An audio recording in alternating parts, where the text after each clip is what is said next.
కన్న తల్లిదండ్రులు వేధిస్తున్న కొడుకు కోడలు ఆర్డీఓకు ఫిర్యాదు. జగిత్యాల పట్టణం వాణినగర్ చెందిన భట్టు శంకర్ 78 సంవత్సరాలు, అనసూయ 74 సంవత్సరాలు అనే వృద్ధ తల్లిదండ్రులు అనారోగ్యంతో బాధపడుతున్నప్పటికీ పోషించని కనికరం లేని కొడుకు హరీష్, కోడలు జయలను ఇంట్లోంచి వెళ్లిపోవాలని తీవ్ర వేధింపులకు గురి చేస్తున్నారని తెలంగాణ ఆల్ సీనియర్ సిటిజన్స్ జిల్లా అధ్యక్షుడు హరి అశోక్ కుమార్ సాయంతో ఆర్డీఓ మస్వాన్ కు ఫిర్యాదు చేయగా కేసు నమోదుకు ఉత్తర్వులు జారీ చేశారు. ఆర్డీఓ బుధవారం జిల్లా సీనియర్ సిటిజన్స్ కార్యాలయంలో వృద్ధ తల్లి భట్టు అనసూయ విలేకరులకు తన గోడు రోధించారు. తాము కష్టార్జితంగా సంపాదించుకున్న ఆస్తులను అనుభవిస్తున్న కొడుకు హరీష్, కోడలు జయలు అస్తమా, షుగర్ రోగాలతో బాధపడుతున్న తండ్రి శంకర్ ను తల్లినైన తమని వైద్య ఖర్చులు పెట్టక ఇల్లును అమ్ముకుంటానని, మమ్మల్ని వెళ్లిపోవాలని తీవ్ర వేధింపులు హింసలకు గురి చేస్తున్నారని కొడుకు కోడలపై చర్య తీసుకొని వారి సందర్భంగా కోరారు. కార్యక్రమంలో సీనియర్ సిటిజన్స్ జిల్లా అధ్యక్షులు న్యాయవాది హరి అశోక్ కుమార్, వృద్ధుల చట్టం కాన్సిలేషన్ అధికారి పిసి హనుమంత్ రెడ్డి తదితరులు పాల్గొన్నారు.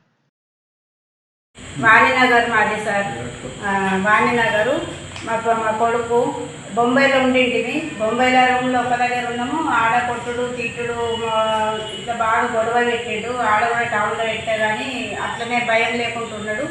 ఇక్కడ మేము భూమి కొన్నాము, అర్ధగంట భూమి కొన్నాము. అది ఆ జాగాలో ఇల్లు కట్టేసినాము. 18 ఏళ్ళ కింద జాగా కొన్నాం.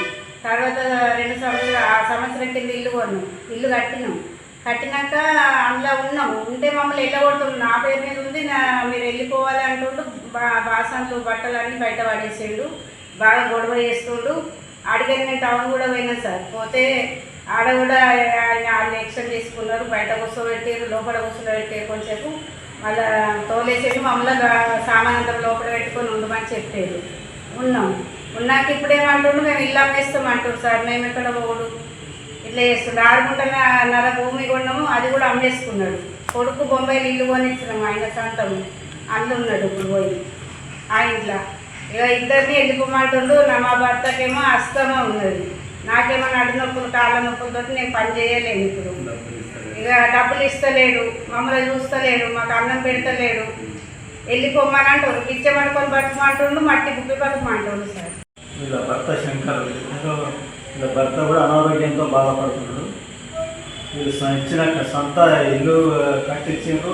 అట్లాగే బొంబాయిలో కూడా కట్టించిన ఆ ఇల్లు కూడా కొడుకు హరీష్ అమ్ముకున్నాడు. అంతేకాకుండా మమ్మల్ని ఇంట్లోకి వెళ్ళిపోమని విపరీతంగా వేధిస్తుండ్రు. భార్య భర్తలు వేసి మమ్మల్ని కొడుకున్నారు. మేము వేయలేకపోతున్నాం. మేము ఆ తినడానికి మాకు తిండి కూడా లేదు. ఆ ఇంట్లో మా ఇంట్లో మేము ఉండాలి అని మాకు సీనియర్ సిటిజన్ అసోసియేషన్కు ఈరోజు వచ్చి ఫిర్యాదు చేశారు.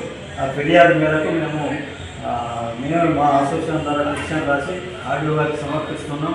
అయితే ఎవరైతే ఈ పిల్లలు తల్లిదండ్రులు నిరాకరిస్తున్నారో వారికి చట్ట ప్రకారం 6 నెలల జైలు శిక్ష కూడా విధించే వీలున్నది. అట్లాగే ఎవరైతే వారి ఆస్తులను గిట్ట గిఫ్ట్ డీడ్ చేసుకున్నారో లేకపోతే ఇంకే రీత్యా మోసం చేసుకున్నారో అట్టి ఆస్తులను కూడా తిరిగి తల్లిదండ్రుల పేరు మార్పించే వీలు కలెక్టర్ గారికి ఉన్నది. ఇటువంటి వయోవృద్ధులను తల్లిదండ్రులు కూడా నిరాకరించే పిల్లలకు విస్మరిస్తే తప్పకుండా శిక్షలు ఉంటాయి. వారి తరఫున మేము మా తెలంగాణ ఆల్ సీనియర్ అసోసియేషన్ తరఫున జిల్లా అధ్యక్షుడు హరి అశోక్ కుమార్, మా కౌన్సిలింగ్ అధికారి హనుమంత్ రెడ్డి గారు, మా అసోసియేషన్ సభ్యులందరం కూడా నిరంతరం వీళ్ళ సేవల వీళ్ళ సమస్యల పరిష్కారం కోసం మేము కృషి చేస్తున్నాం. రాష్ట్ర వ్యాప్తంగా కూడా మా అసోసియేషన్కు చాలా మంచి పేరు వచ్చింది.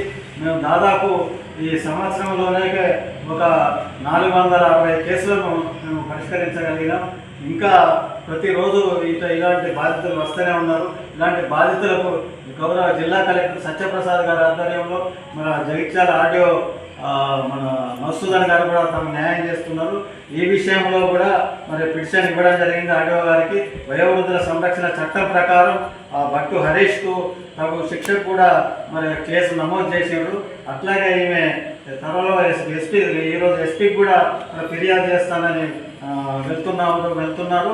ఈ సందర్భంగా ఈమె ఆస్తి ఈమెకు తిరిగి వచ్చేటట్టు, అట్లాగే ఈమె బాధ పెడుతూ ఈ కొడుకు కానీ కోడలు కానీ సామాన్ బయట వేయడం, బాగా హింసించడం లాంటి చర్యలు పునరావృతం కాకుండా గౌరవ ఆర్డీఓ గారు తమ చర్యలు తీసుకోవాలని, అట్లాగే పోలీసులు కూడా ఈ విషయంలో తమ చర్యలు తీసుకోవాలని మా Telangana all senior citizen association తరఫున మేము కోరుతా ఉన్నాం.